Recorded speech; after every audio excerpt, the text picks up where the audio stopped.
नमस्कार दोस्तों, मैं राजकुमार मौर्य। पश्चिम बंगाल विधानसभा चुनाव के लिए दोनों चरणों की वोटिंग समाप्त हो गई।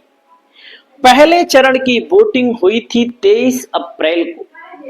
दोस्तों 23 अप्रैल की वोटिंग में 92.88% यानी कि लगभग 93% जब वोटिंग हुई तो राजनीतिक विश्लेषक देखते ही रह गए। अब जब दूसरे चरण की वोटिंग 29 अप्रैल को हुई तब भी 92% से ज्यादा वोटिंग पश्चिम बंगाल में। कुछ लोग तो दावा कर रहे हैं टीवी मीडिया में कि बीजेपी की सरकार आ रही है। कुछ लोग दावा कर रहे हैं कि टीएमसी पिछली बार जो 215 सीट जीती थी उसकी तुलना में 225-30 सीट लेकर आ रही है। तो दोस्तों सट्टा बाजार क्या दावा कर रहा है? क्योंकि सट्टा बाजार में बहुत सारे लोग पैसा लगाते हैं और हम आपको पैसा लगाने की सलाह नहीं देंगे, सट्टा वट्टा मत खेलिए। लेकिन सट्टा बाजार का आंकड़ा क्या बोल रहा है, कितनी सीटें किस पार्टी को आ रही हैं, आप लोगों को बताने जा रहा हूं। पश्चिम बंगाल का चुनाव दोस्तों मुंबई सट्टा बाजार क्या खोल रहा है। दोस्तों मुंबई सट्टा बाजार का कहना है कि टीएमसी को 170 से 180 के बीच सीटें मिलने की संभावना है।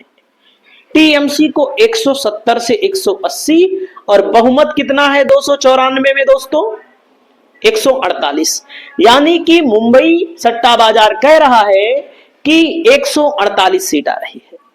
अभी अन्य सट्टा बाजार भी आपको दिखा रहे हैं 148 जो बहुमत है, बहुमत के आंकड़े से काफी ज्यादा है टीएमसी। बीजेपी को बता रहा है कि 90 से 100 तक जा सकती है। अन्य के लिए 20 से 25 के संकेत बताए जा रहे हैं। मुंबई सट्टा बाजार अन्य में कई सीटों पर कांग्रेस प्रभावशाली है, ओवैसी की पार्टी लड़ रही है, हुमायूं कबीर की पार्टी लड़ रही है, लोकल पार्टियों का प्रभाव है, इसको आप इग्नोर नहीं कर सकते। दोस्तों यह ओपिनियन पोल विभिन्न स्रोतों, सर्वे और विश्लेषण के आधार पर किया गया है।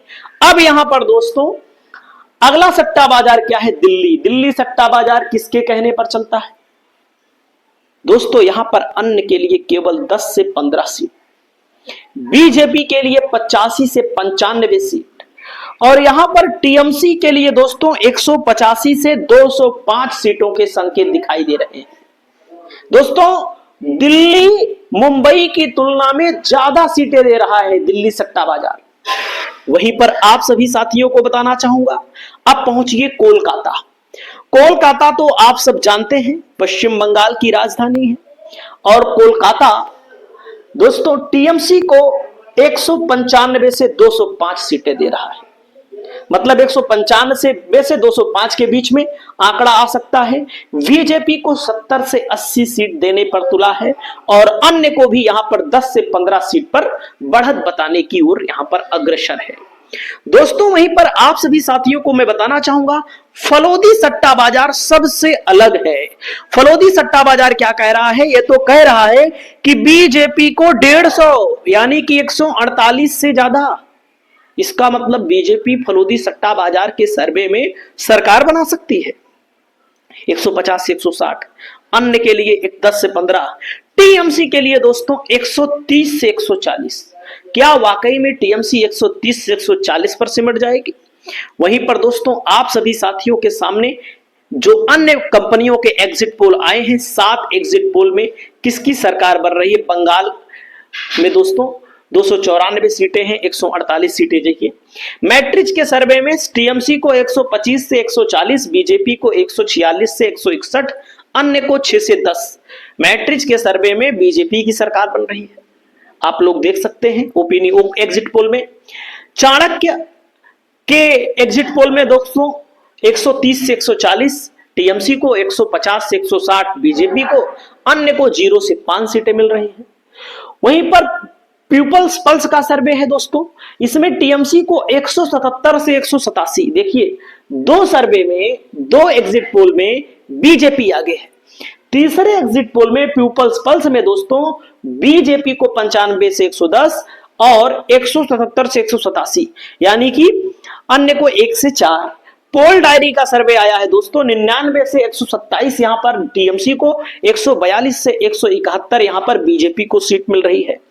प्रज्ञा पोल का सर्वे तो बड़ा चौंका रहा है दोस्तों, यहां पर 85 से 110 सीटें टीएमसी को, बीजेपी को जो सीट मिल रही है 178 से 208 सीट, 178 से 208, पूरा बिहार हो रहा है यहां पर। तो दोस्तों पी मार्क का सर्वे कहता है कि टीएमसी को 118 से 138 सीट और बीजेपी को 150 से 175 सीट, यानी कि 1 2 3 4 5 एग्जिट पोल में बीजेपी को। और यहां पर दोस्तों जनमत पोल कहता है कि टीएमसी को 195 में से 205 और बीजेपी को 80 से 90, यहां पर टोटल अन्य के खाते में 7। यहां पर दोस्तों एवरेज अगर आप देखेंगे तो टीएमसी को 142 और बीजेपी को 145 सीट का आंकड़ा बताया जा रहा है। क्या वाकई में बीजेपी की सरकार बन रही है? क्योंकि बीजेपी की सरकार एग्जिट पोल बता रहे हैं, लेकिन सट्टा बाजार ज्यादातर टीएमसी की सरकार बनाते हुए दिख रहे हैं, केवल फलोदी को छोड़कर। तो दोस्तों इस मुद्दे पर आपकी जो भी राय हो, आप लोग अपनी राय को कमेंट करके बताइए, क्योंकि ये सर्वे हैं, आंकड़े हैं, ये कभी सही होते हैं, कभी गलत होते हैं, ये तो प्रक्रिया चलती ही रहती है। इस मुद्दे पर आपका क्या विचार है? आप लोग अपनी राय को रखिए। बहुत बहुत धन्यवाद देते हैं, बहुत बहुत नमस्कार करते हैं।